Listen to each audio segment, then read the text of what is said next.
ሰላም ሰላም ውዶቼ እንዴት ናችሁ? ደህና ናችሁ ወይ? አለሁኝ እኔ እግዚአብሔር ይመስገን በጣም ደህና ነኝ አለሁላችሁ። ዛሬ እንግዲህ እንደ ሁልጊዜው ድምፄ ይሰማችኋል ብዬ ተስፋ አደርጋለሁ እና እንደ ሁልጊዜው እስቲ አንዳንድ ቪዲዮ ይዤላችሁ መጥቻለሁ። ከዚህ በፊትም ቪዲዮ እንደሰራሁላችሁ ታውቃላችሁ ለእህቶቼ። አሁን ደግሞ እስቲ አንዳንድ ቪዲዮዎች ልስራላችሁ ብዬ ነው።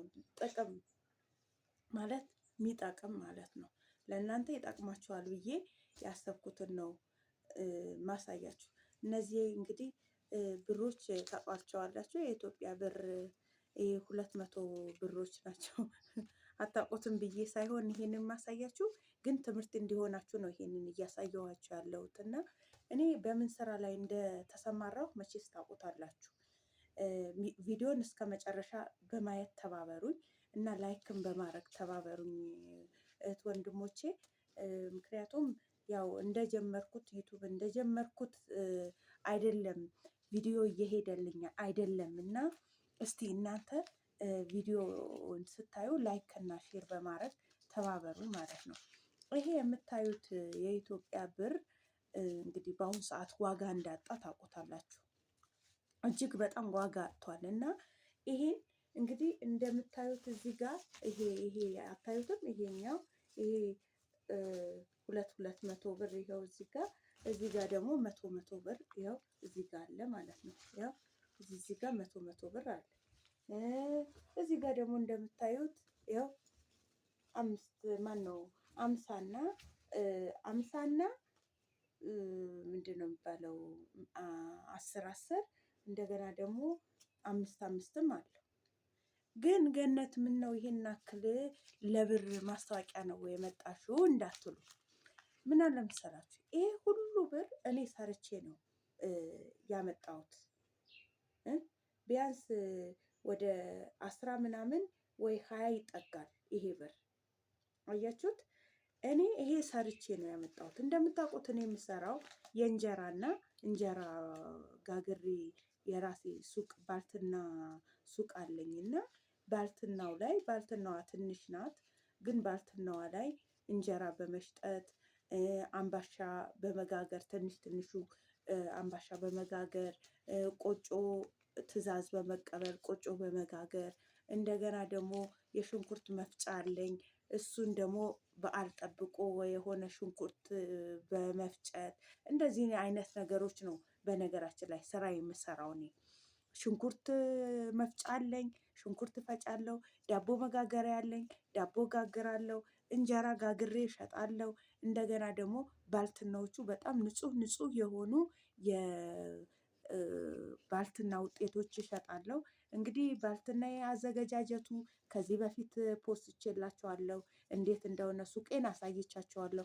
ሁሉም ነገር ግን ዩቱቤ ላይ አለ ዞሮ ማለት ነው። ግን እኔ በተለይ ልነግራችሁ የምፈልገው ነገር ይሄ ብር ልቆጥርና ፊታችሁ ላይ ልቆጥር የመጣሁት ለምንድን ነው አትሉኝም? እጅግ በጣም ነው የምለፋው እዚህ። እውነቴን ነው የምላችሁ ከለሬ እስከሚለወጥ ድረስ አያችሁ፣ ከለሬ እስከሚለወጥ ድረስ እጄ የሆነ ከለር እስከሚያወጣ ድረስ ነው የምሰራው እዚህ። ግን ምንድን ነው ገነት ለውጥ ማታመጪው? በዙሪያዬም ያሉ ሰዎች ጥያቄ ነው፣ ለራሴም ጥያቄ ነው፣ ለቤተሰቦቼም ጥያቄ ነው። ይሄ ነገር ለምንድን ነው ገነት ይሄን እንደዚህ አይነት ነገር እየለፋሽ ነው? ጠዋት ሌሊት እንደ ጅብ እየሄድሽ እንደገና ደግሞ እንደ ሰው ሳታርፊ እንደ ሰው ሳትለብሺ ጠቁረሽ ከስተሽ ነው የምትሰሪው እና ሰው እያለፈለት ከአንቺ ጋር የጀመሩ ሰዎች እያለፈላቸው ነው። አንቺ ለምንድን ነው ማያልፍልሽ ብላችሁ ትጠይቁ ይሆናል። እናንተም ቤተሰቦች እዚህ ጋር ያላችሁ ወይም ደግሞ ሌሎቹም ደግሞ በግልጽ የሚጠይቁኝ ነገር ስለሆነ ነው። እኔ እውነትን ነው የምናገረው፣ እውነታችሁን ነው። እየሰራሁ ነው እንደማንም ሳለብስ፣ እንደማንም ሳላጌጥ፣ እንደማንም ያማረኝን ነገር ሳለብስ እየሰራሁ ነው። እረፍትም እያሰኘኝ እረፍትም ሳላደርግ እየሰራሁ ነው። ግን አንቺ ታዲያ ገነት ምን ሆነሽ ነው ለምትሉኝ ግን ወዳጆቼ ዛሬ ለቤተሰቦቼም ጭምር ነው ምነግራችሁ። እንደገና ደግሞ ቤተሰቦችም ተዋቸው፣ እኔ ቤተሰብ ራሱ ተዋቸው፣ የራሳቸው ጉዳይ አትሉም። ምክንያቱም ቤተሰብ ብዙም አያስጨንቀኝም በእኔ በኩል ማለት ነው። ብዙም እንትን ስላልሆነ አስፈላጊ ስላልሆነ፣ ግን እኔ እህቶቼ እንድትማሩበት እፈልጋለሁ ይህንን ቪዲዮ። በተለይ አረብ ሀገር ያላችሁ እህቶቼ እንድታዩትና እንድትማሩበት ነው የምፈልገው ይሄንን ነገር። አረብ ሀገር ሰርተን ብዙ ጊዜ እላቸዋለሁ፣ ብዙ ጊዜ አስረዳቸዋለሁ፣ ላይቭ ስገባ እናገራለሁ። ሁሌ በገባሁ ቁጥር ስለ አረብ ሀገር ሴቶች ነው የማወራው። ለምን መሰላችሁ? ድካማችሁን ስለሚገባኝ ማለት ምን አይነት ስራ ሰርታችሁ እንደምታገኙት ስለሚገባኝ፣ እዚህ መጥታችሁ ምን እንደሚገጥባታችሁ ስለሚገባኝ ስላየሁት ማለት ነው። እናንተ ብትሰሩ ብታገኙ ምን ብትሉ ማረፊያ የሚባል ነገር አለ። ማረፊያ የሚባል ነገር ገብቷቸዋል። ከስራችሁ ጋር የምትሰሩበት ቦታ ክራይ፣ የምትኖሩበት ቦታ ክራይ፣ በቃ ሁሉም ነገር ላይ ክራይ ላይ ከሆነ፣ በተለይ አሁን ላይ ኢትዮጵያ ላይ ሱቅና በተለይ ሱቅና ቤት፣ መኖሪያ ቤት እንኳን ሱቅ ብትከራዩ እንኳን ምንም ማለት አይደለም። ሰርቼ ከፍለዋለሁ፣ ሰርቼ እንደያዘ ያደርገዋለሁ፣ ለፍቼ እንደዚህ።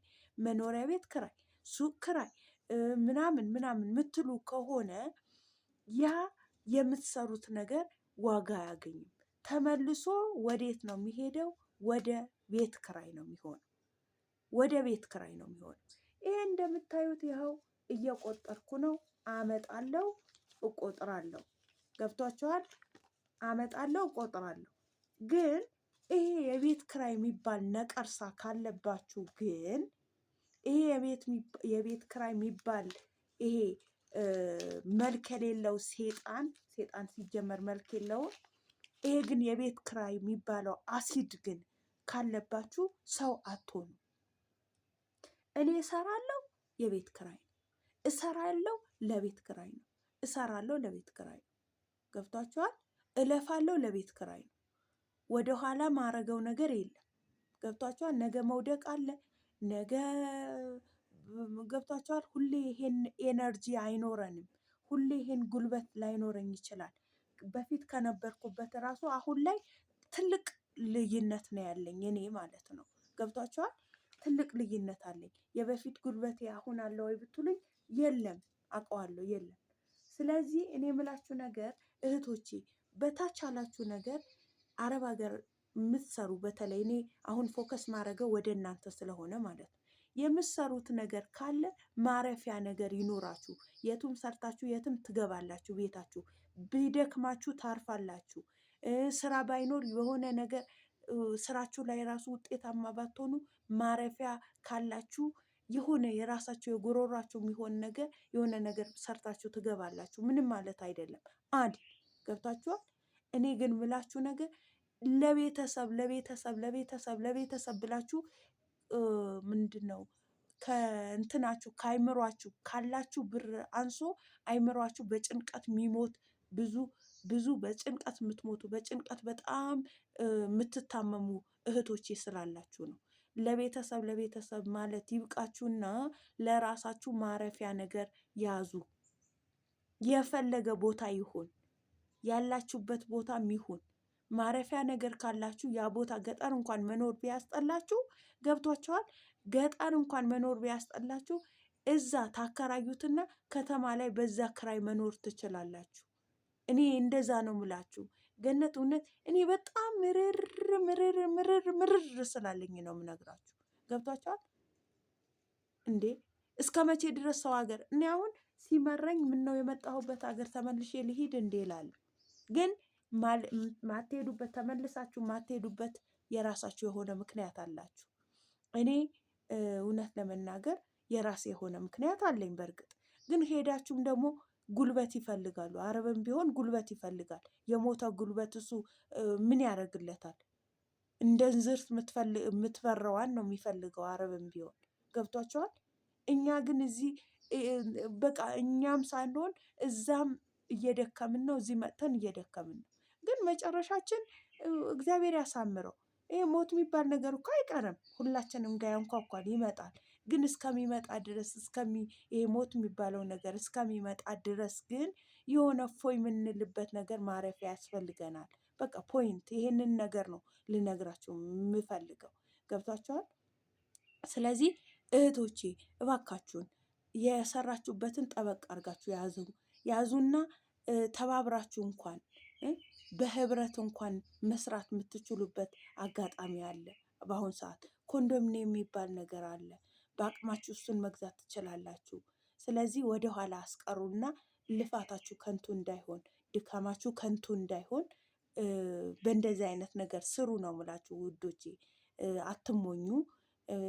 የራሳችሁን የሆነ ነገር ማረፊያ ያዙ ነው የዛሬ መልእክቴ ነው ምላችሁ።